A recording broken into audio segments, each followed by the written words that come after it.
What is going on, YouTube? Welcome back to the channel.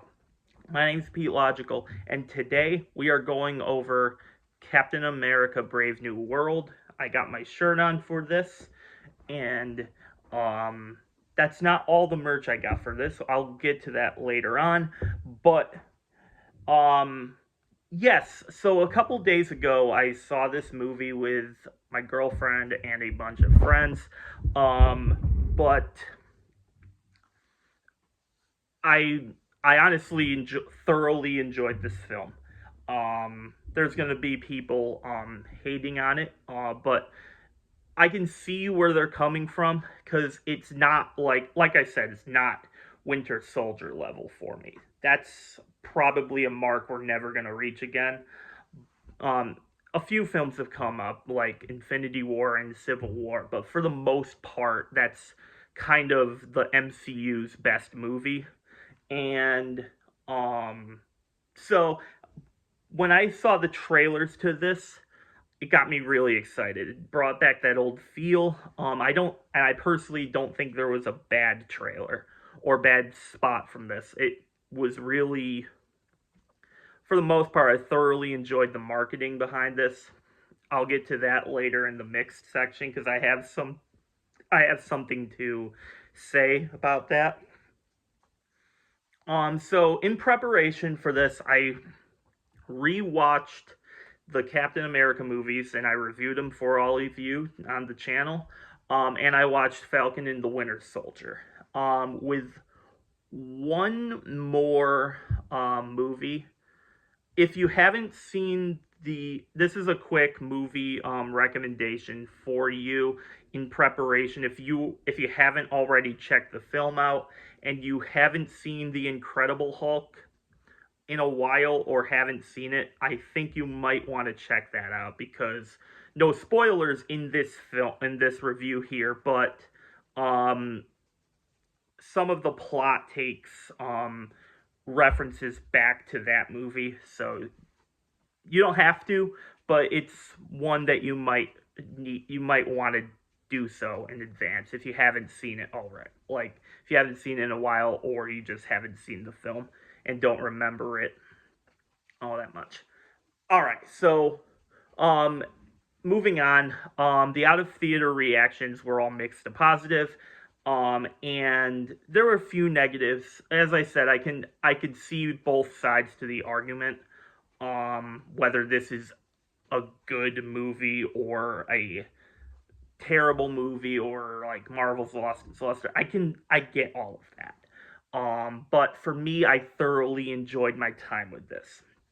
I got it's These reactions got my expectations higher than they were, but I still don't completely trust the MCU right now, um so I kept it at mid level. Like if you had to rate it out of 10, like a 6 or a 5.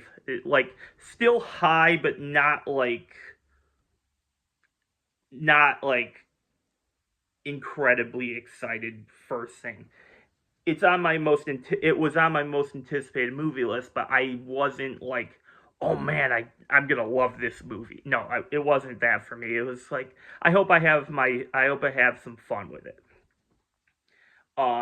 So if you go in to this movie, keep your expectations lukewarm, or like don't expect a movie that is close to Winter Soldier or Civil War or any of the S tier Marvel movies. I don't think it's a bad Marvel movie. I don't think it's like Thor Love and Thunder bad, but I do think it's kind of like in the middle somewhere.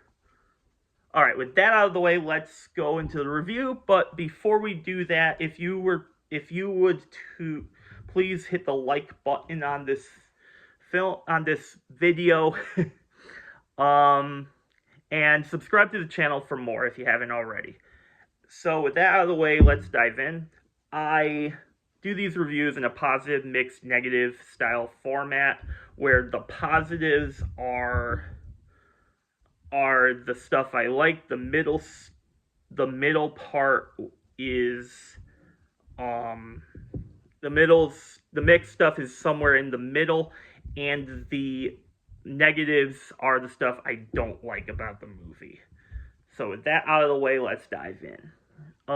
So starting with the positives. The first thing I will say, this is the most cohesive MCU movie since Endgame.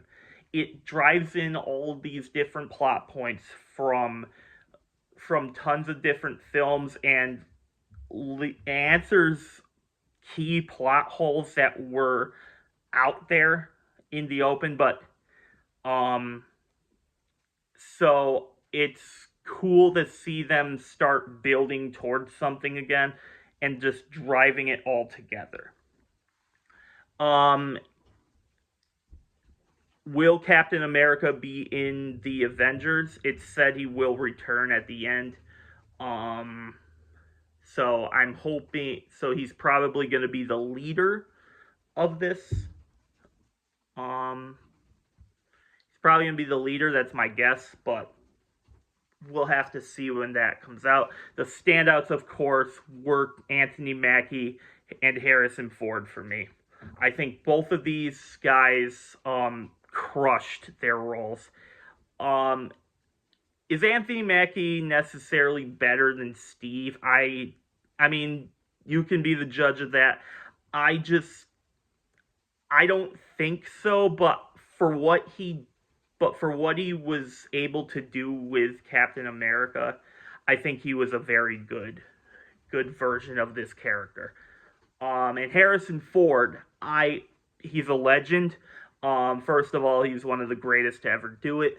Not just Star Wars, but in general, he has very low amount of misses in his career for me. If you exclude the later Indiana Jones films that weren't all that great, but I think he was good in them.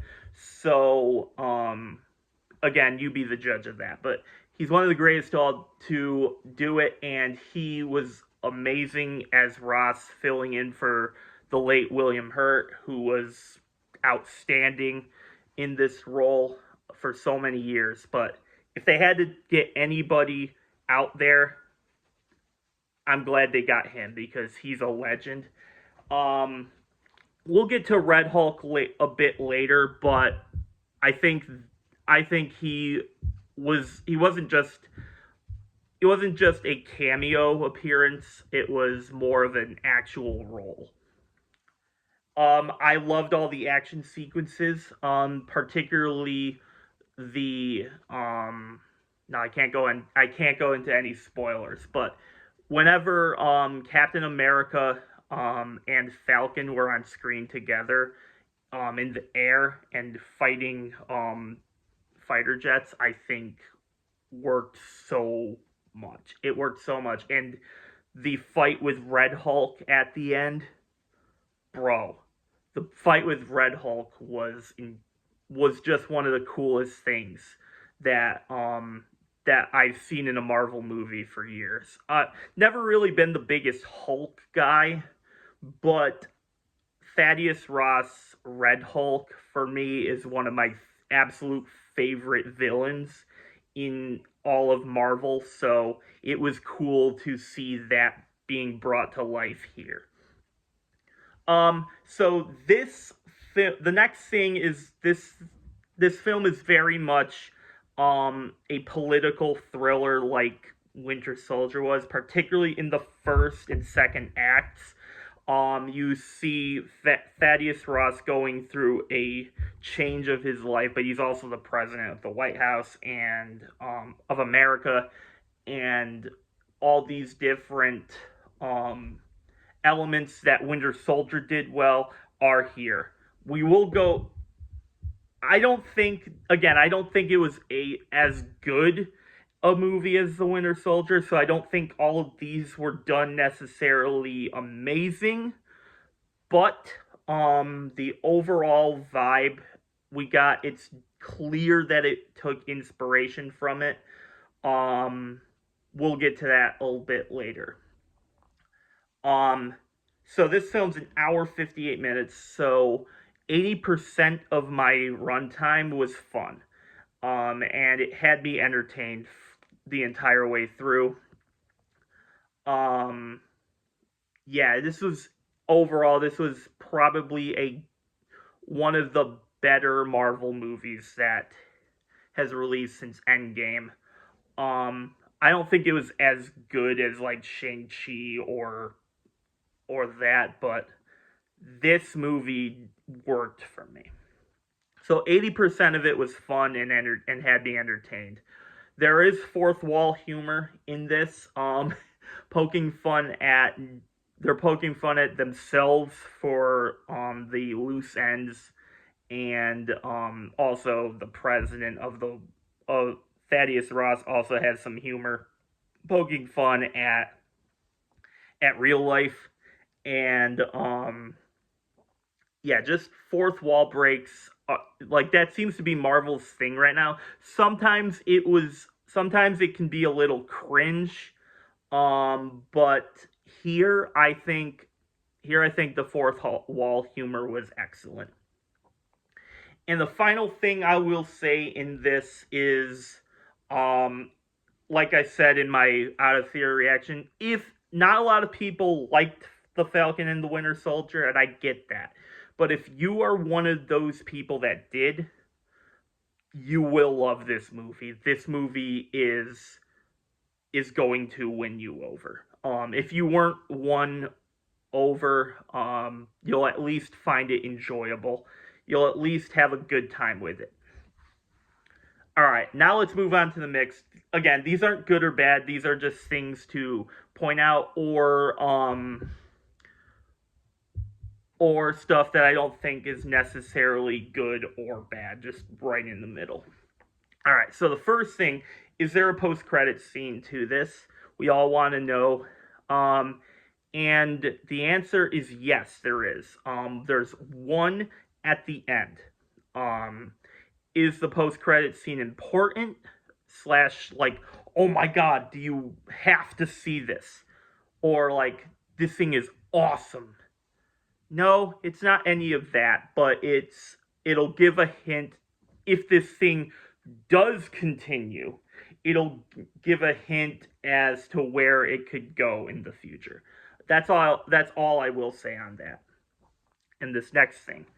I don't normally do this. I sometimes I'll get like a popcorn bucket or something, but my local theater had some stuff for this. And I also bought one more online. So I got some things I got to show you.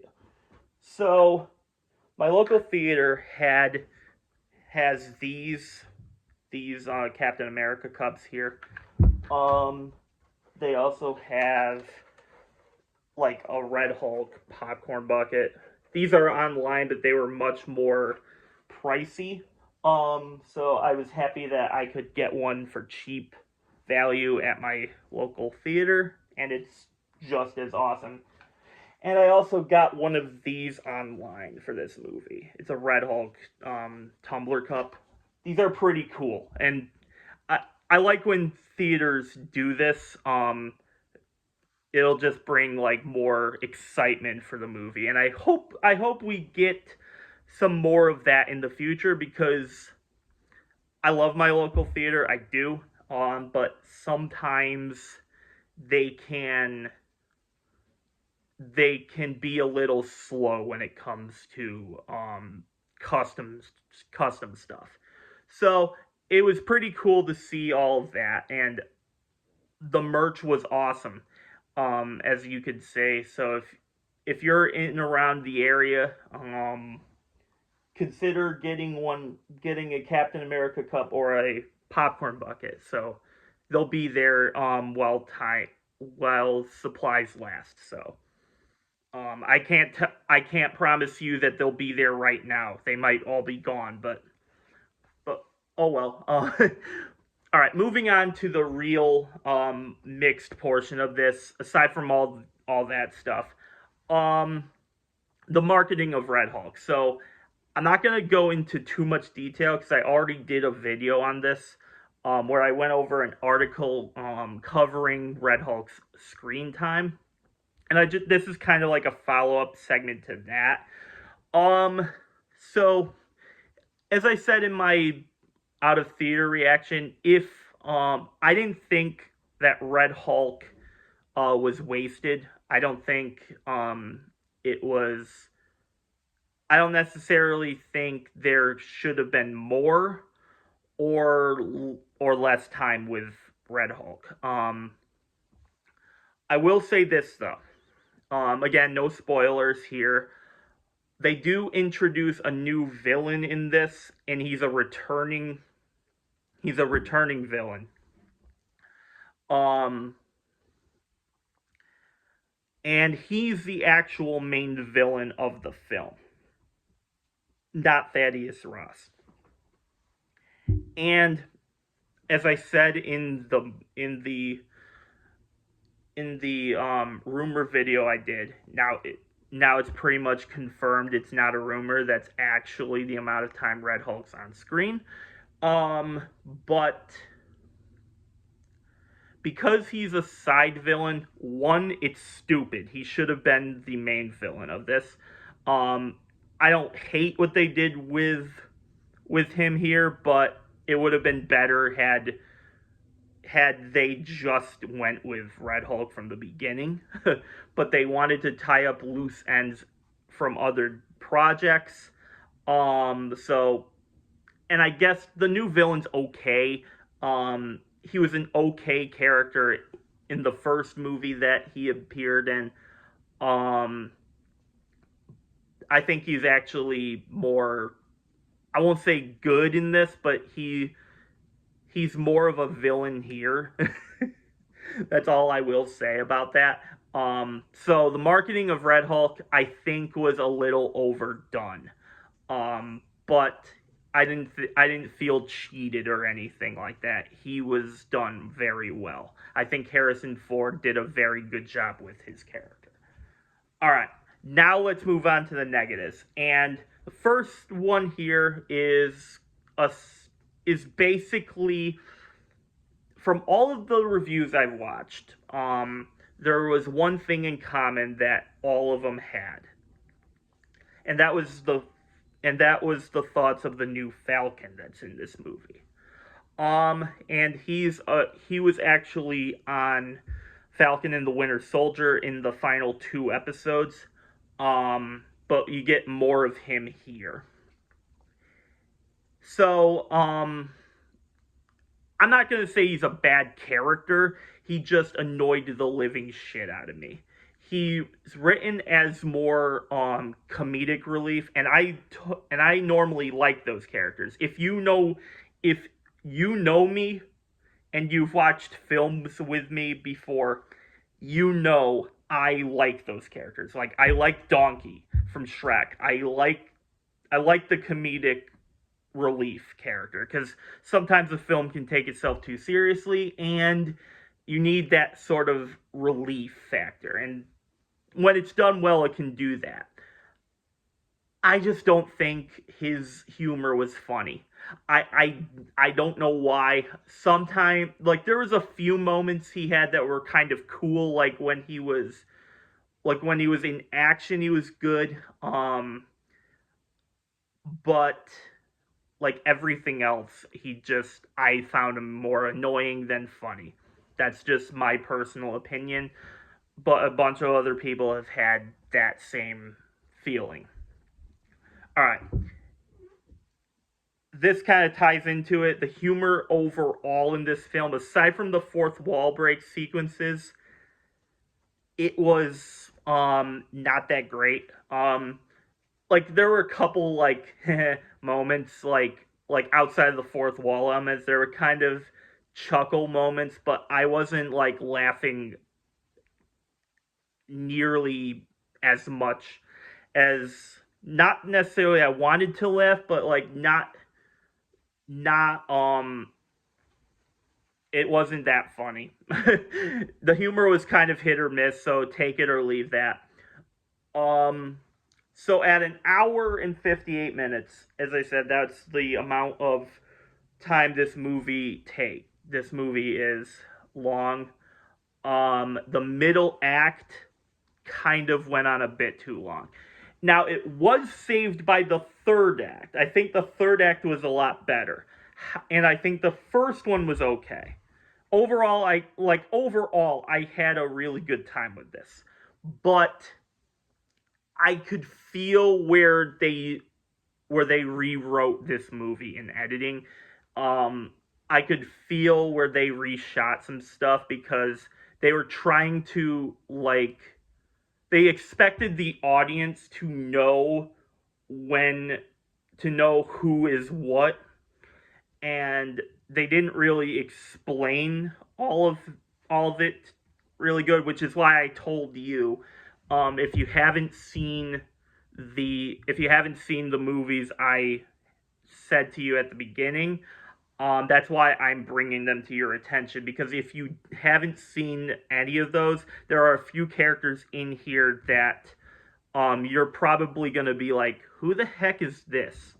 And that's never really a good thing. It's just, again, no spoilers here, but that's honestly how I feel.